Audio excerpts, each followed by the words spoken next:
बताओ हे बगे बड़ा हाथी आई के चल कर घुसे छे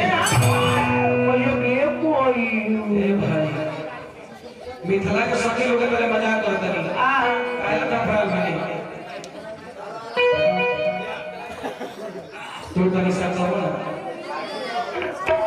झुक जा और मुठ बोलो अरे इस सखी की आवाज है कि साझा की आवाज है तब मीठा बोला मीठा बोला आई हो मिथिला के सखी लोग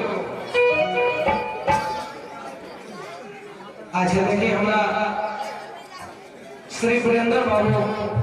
हमरा संतोष जी के बड़े मेहमान जी के तरफ से 200 रुपया आपने बाजी नहीं कौन लगाया हाथ में हम करे 400 रुपया हम करे के 500 रुपया करे करे कोई 200 रुपया 400 रुपया करे आप और जब फिर पढ़ने लोग के खुशी खुशी विदाई करे के तब वो लोग कोई फेरा में आके जब लगा बाकी बुढ़िया भैया बना कर कि हमरा मैं सभी मेहमान लोग के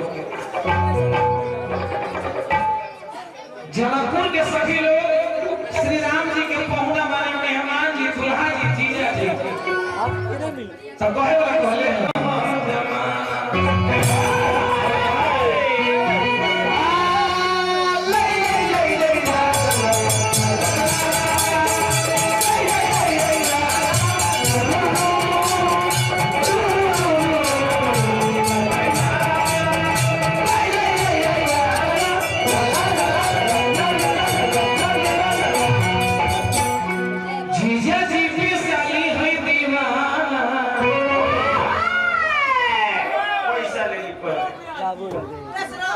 विद्यानंद जी के मम्मी आज चले विद्यानंद जी के मम्मी के तरफ से 51 रुपया से आशीर्वाद मोहम्मद मंजूर मछली वाला 20 रुपया पैसा के तो अरे जीजा जी के साली सब दीवाना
देवेंद्र जी के स्टाफ श्री छोटू पासवान जी की तरफ से फिर 51 रुपया हार्दिक अभिनंदन किसके लिए उसी के लिए देवी का सूत्र है यहाँ जब श्री राम नहीं झुकते हैं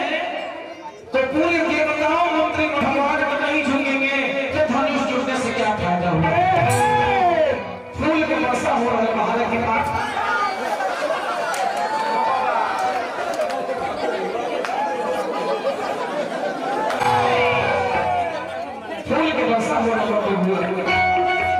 कैसे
अच्छा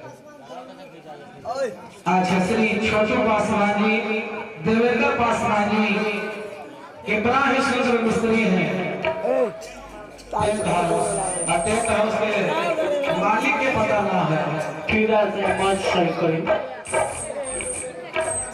लक्ष्मण जी भैया के चरण पकड़ करके और साष्टांग दंडवत किए हैं। अजय भैया खड़ा बनी, लक्ष्मण जी अपना पैर से लेकर जमीन में लौट गए कि भैया तो ऐसा नीचे मिली है और सीता जी आराम से माला पहना दी। मेरे आला पुरुषोत्तम श्री राम सोचे कि आज हम अगर अपने मनुज छोटे भाई के वचन नहीं मानेंगे तो आज के बाद कोई भी छोटा भाई अपने से बड़ों का कदर करना छोड़ देगा। लक्ष्मण जी कहते हैं कि वाह भैया, वाह भैया, वाह भैया। कल सीता के सखी कहते हैं कि हे सुंदर मौका बा, एक बार सब लोग ताली बजाएंगे तब जब जानकी जी के गले में जयमाला डालेंगे कि अरे पहिया सखिया, पहिया सखिया,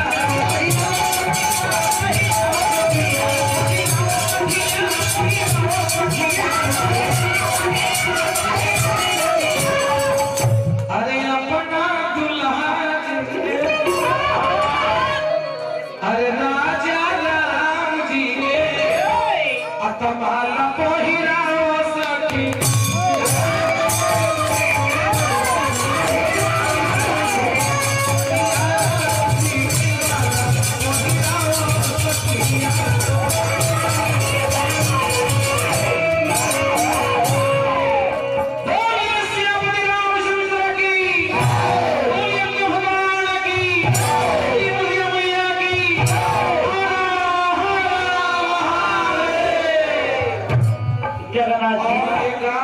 हजामिल के बहुत नेक हो ना ना गांव दिक्कत हो क्या आओ ए ठाकुर, ए ठाकुर, ओए ठाकुर। अरे वो पल वाली आप जन ठाकुर के फेर एक दिन हमारे उत्तम ठाकुर के मेहरारू इनका देख के कहत नहीं का कहत नहीं इन्हें ओने तो बंद के कर वाली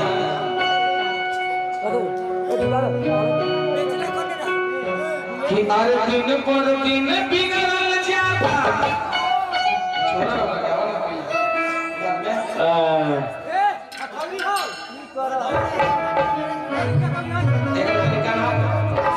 बारा बारा बोले काना पर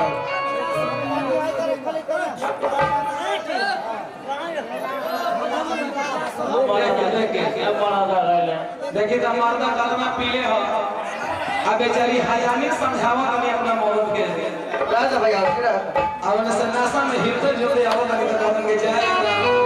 राम कि दिन पर दिन होने देखा था तीन उत्तम के मोगी हो अरे दिन पर दिन बिगड़ल जाता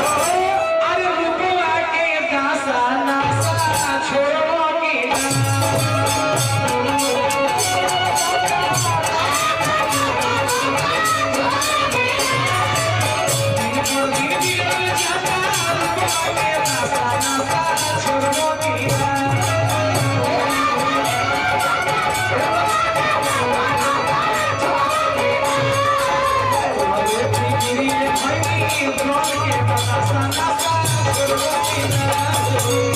बड़ा वाला 3 कट्ठा बेच के पी जाएंगे। अच्छा अरे वो निशा बोला तो कहिया से पिए तनी जी बहुत दिन से पिए तनी तक समय होई ना कहिया से पिए तनी उसे बाबू से पहले से पीते हैं। बाबू से पहले से पिए तनी अरे बोली खानदानी पिए कर हरे भाई हां बाबू से पहले से पिए तनी बजाओ गिटारी तारा जिए के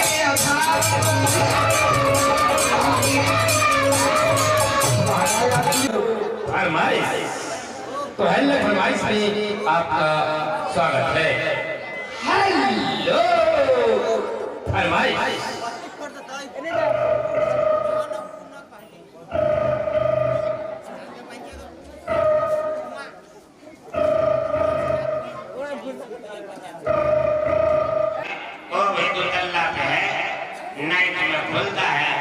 सुबह में बंद हो जाता है।